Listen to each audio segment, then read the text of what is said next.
And the question that I'll be posing to you is as follows.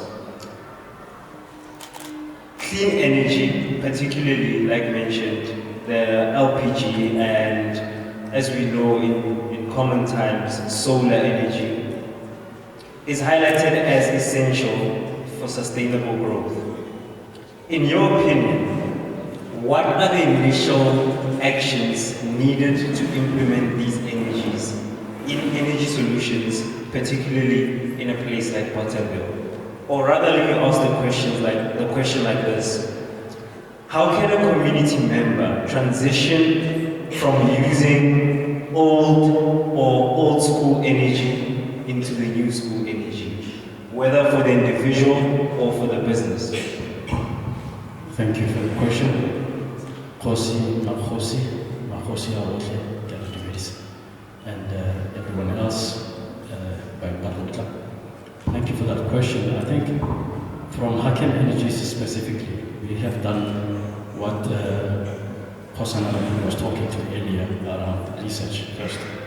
Providing solutions that are sustainable require that we should have done proper research. And in our research, we realized that it's important to educate our people, and which is why Hakem Energies, basically its model is premised by greater education around the use of clean energy, which is LPG. So what we've done, if you may allow me to refer to what we've done, basically, is that we've engaged communities in different levels. At schools, we do what we call safety campaigns, where we educate pupils around the safety use of LPG. 1, 2, we have gone out of our way to ensure that even when we reach out to marginalized communities, that's what we call it, making LPG accessible to them, we do talk around what really surrounds this solution. So basically, it's essential to understand what the old methods are doing to, our environment, first and foremost. There's a so-called deforestation.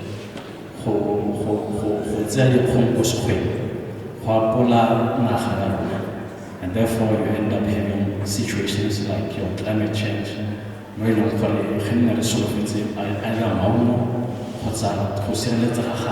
a sense of trees not being cut out. That's one of the key things that we are actually dealing with. And then secondly, it's to do with health. It is important to help our people to understand that the very same use of firewood to create essentially, eventually, they are very dangerous to our health. That has to do with lung cancer-related illnesses. Firewood rape, which is another pandemic which has been there for years in South Africa especially. So our critical mandate is centered around educating our communities, not just only on the affordability part and accessibility part of LPG, but what other underlying socio-economic issues are, which is what I've just mentioned. So basically, I think in our partnership with the community of Botaville, our main focus before commercialization will be around really showing the benefits of using LPG as a clean alternative and available and accessible energy solution right now.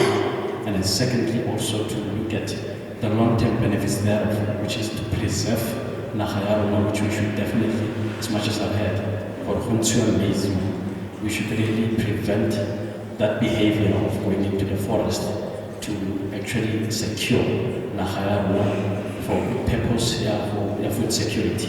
But whilst then making sure that we transition to clean energy solution, which is LPG, it's accessible, available, and affordable for our communities.